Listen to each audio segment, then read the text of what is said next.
షాద్ నగర్ వైపు ఉన్న మన స్వర్గసీమ వెంచర్లో ప్లాట్లు కొన్న వాళ్ళంతా సంతోషంగా ఉన్నారు. ఒక్కసారి విజిట్ చేయండి.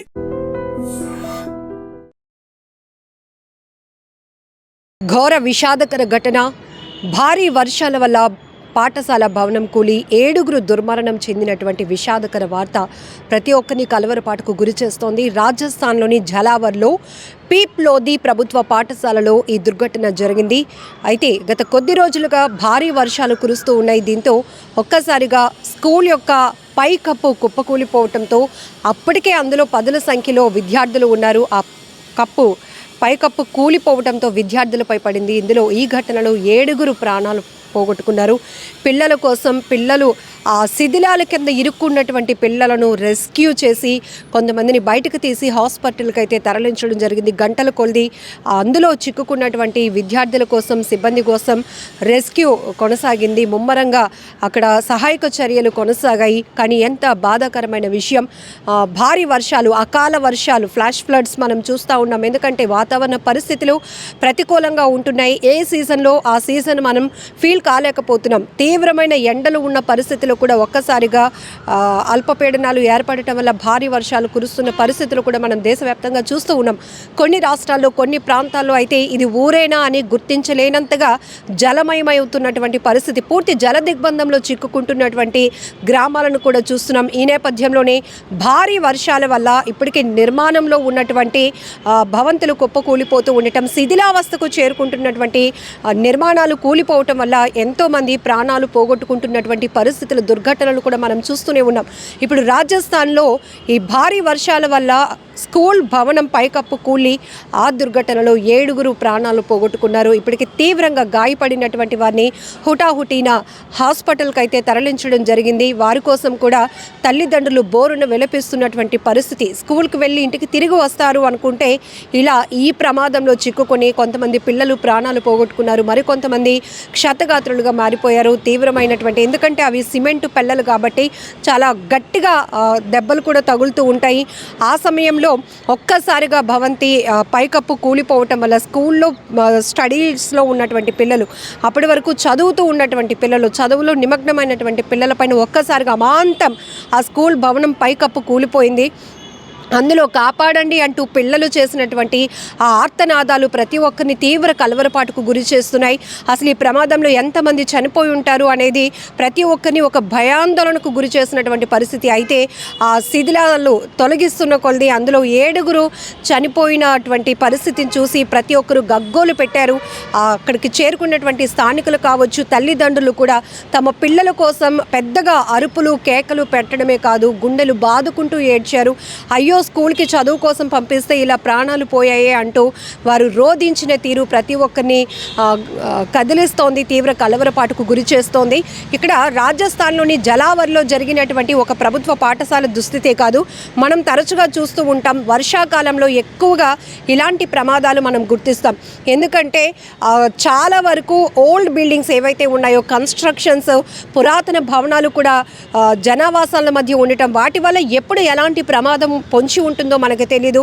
అలాగే రిటర్నింగ్ వాల్స్ కూలిపోతూ ఉండటం మనం చూస్తాం. ప్రహారీ గోడలు కూలిపోవటం, నిద్రావస్థలో ఉన్నటువంటి కుటుంబ సభ్యులపైన నేరుగా ఆ ఇంటి పైకప్పులు కూలిపోవటమో, ప్రహారీ గోడలు కూలిపోవటమో, ఇల్లే కూలిపోవటమో ఇలాంటివి చూస్తున్నాం. అందులో చిక్కుకొని ప్రాణాలు పోగొట్టుకున్న వారి పరిస్థితులు కూడా మనం చూస్తున్నాం.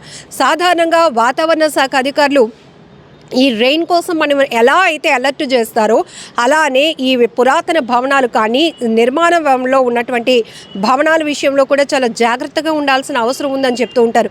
ఎందుకంటే రోజుల తరబడి బలమైన ఈదురు గాలులతో ఫోర్స్ఫుల్గా విండ్ ఫోర్స్ ఉంటుంది. దాంతోపాటు చాలా బలమైన భారీ వర్షాలు కూడా ఎక్కువ శాతం చూస్తూ ఉన్నాం.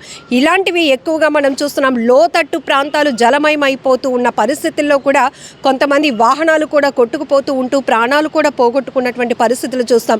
ఎక్కువగా ఏజెన్సీ కొండవాలు ప్రాంతాల్లో అయితే భారీ కొండ చర్యలు విరిగిపడి చాలామంది భారీ వాహనాలను కూడా తిరగబడేలా చేస్తాయి. అందులో చాలామంది ప్రాణాలు పోగొట్టుకున్న పరిస్థితులు కూడా మనం చూస్తూనే ఉంటాం. సో ఎప్పటికప్పుడు వాతావరణ శాఖ హెచ్చరిస్తూనే ఉంటుంది భారీ వర్షాల సమయంలో. అందుకే ప్రభుత్వాలు కూడా ఒక నిర్ణయం తీసుకుని వర్షాల వల్ల ఎవరికి ఎలాంటి ప్రాణ నష్టం జరగకుండా ఉండాలి, ప్రజలు ఎలాంటి అసౌకర్యానికి గురి కాకూడదు అనే ఉద్దేశంతో సెలవులు కూడా ప్రకటించే సందర్భాలు మనం చూస్తూ ఉంటాం. సో ఇక్కడ కూడా రాజస్థాన్లో గత కొద్ది రోజులుగా భారీ వర్షాలు కురుస్తూ ఉన్నాయి. దానివల్ల ఎంతో ఆస్తి నష్టాలు, ప్రాణ నష్టాలు జరుగుతున్నప్పటికీ కూడా ఇంకా ఎక్కువ రోజుల పాటు స్కూళ్ళకి సెలవులు పొడిగించే అవకాశం లేకపోవడంతో స్కూల్స్ రన్ అవుతూ ఉంటాయి. స్కూల్స్ ఉన్నాయి కాబట్టి అంత భారీ వర్షంలో కూడా చాలా ప్రయాసపడి పిల్లల్ని పంపిస్తూ ఉంటారు తల్లిదండ్రులు. ఎందుకంటే వాళ్ళకి మళ్ళీ అటెండెన్స్ ఇష్యూ వస్తుంది, పిల్లలు మళ్ళీ స్టడీని అందుకోలేరు, మళ్ళీ ఇబ్బంది పడతారనే ఉద్దేశంతో ఇలాంటి ప్రమాదాన్ని ఊహించకుండానే, ఎందుకంటే ఒకవేళ అలాంటి స్థాయిలో వర్షాలు పడితే ప్రమాదం ఉంటే ప్రభుత్వమే ఒక ఇనిషియేట్ తీసుకొని ఒక ప్రకటన ఇస్తుంది కదా, సెలవులు ప్రకటించడం. ప్రభుత్వం అలాంటి చర్యలు తీసుకోలేనప్పుడు స్కూల్స్ రన్ అయితే ఖచ్చితంగా ప్రతి తల్లిదండ్రులు పిల్లల్ని స్కూల్కి పంపించడానికి ఇష్టపడతారు. ఇక్కడ కూడా భారీ నష్టం, 7 ప్రాణాలు పోగొట్టుకున్నారు అంటే నిర్లక్ష్యానికి అనేక కారణాలు మనం విశ్లేషించుకోవచ్చు. కానీ అంత భారీ వర్షాల్లో ఈ స్కూల్ భవనాలు ఏవైతే ఉంటాయో ఈ నిర్మాణాలు పరిస్థితి కూడా మనం ఒక్కసారి గమనించుకోవాల్సిన అవసరం ఉంది. ఇప్పటికే చాలా వరకు ఏళ్ల తరబడి ఉన్నటువంటి భవనాలు శిథిలావస్థకు కుప్పకూలిపోవడానికి సిద్ధంగా ఉన్న భవనాల్లో కూడా నివసించడానికి ప్రజలు కూడా వెనకడుగా వేయరు. ఎందుకంటే వాళ్ళకి చాలా కన్వీనియంట్గా ఉందని ఫీల్ అవుతారు. కానీ ఇలాంటి ప్రమాదాలు జరిగినప్పుడు ప్రాణాలు పోతూ ఉంటాయి. సో ఈవెన్ ఒక ప్రాంతం అని కాదు, అనేక చోట్ల మనం వర్షాకాలంలో ఎక్కువ శాతం భారీ వర్షాలు కురుస్తున్న ప్రాంతాల్లో ఈ విషాదకర వార్తలు వింటూనే ఉంటాం. ఎక్కువగా వరదలను తలపిస్తున్నటువంటి చెరువులు, నదుల్ని తలపిస్తున్నటువంటి ప్రాంతాలను కూడా మనం చూస్తున్నాం. అలాంటి చోట్ల స్కూళ్ళకి సెలవులు ప్రకటించడం కూడా బెస్ట్ డెసిషన్ అని చెప్పుకోవచ్చు. ఎందుకంటే కొంతమంది పిల్లలు అలా వెళ్తూనే విద్యుత్ ఏదైతే వాటర్లోనికి కరెంటు వైర్లు పడిపోతూ ఉండటం, అందులో కరెంట్ పాస్ అవుతూ ఉండటం, వీళ్ళేమో తెలియక నడుస్తూ వెళ్తూ ఉండటం, అంతలోనే విద్యుత్ ఘాతానికి గురై ప్రాణాలు పోగొట్టుకోవటం. సో వర్షాల వల్ల కూడా మనకి ఎంత ఉపయోగమో అంతే ప్రమాదం కూడా పొంచి ఉంది. కాబట్టి చాలా జాగ్రత్తగా ఉండాల్సిన అవసరం కూడా ఉంది. ఇప్పటికే మీ ప్రాంతాల్లో ఏవైనా కుప్పకూలిపోవడానికి సిద్ధంగా ఉన్న నిర్మాణాలు, కట్టడాలు, భవంతులు ఏవైనా ఉండుంటే గనక స్థానికంగా ఉన్నటువంటి అధికారులకు ఇన్ఫర్మేషన్ ఇచ్చి మనం కూడా సేఫ్టీగా ఉండాల్సిన రెస్పాన్సిబిలిటీ మనకి ఉంది. వీటిపైన ఎప్పటికప్పుడు మానిటరింగ్ చేయాల్సినటువంటి బాధ్యత అధికారులకు కూడా ఉంది.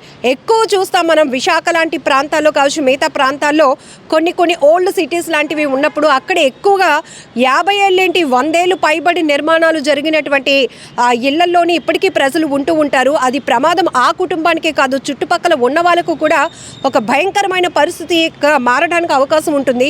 సో ఏది ఏమైనా రాజస్థాన్ జలావర్లో ఈ పీప్ లోధి ప్రభుత్వ పాఠశాలలో దుర్ఘటన చాలా బాధాకరం, చాలా విషాదకరం.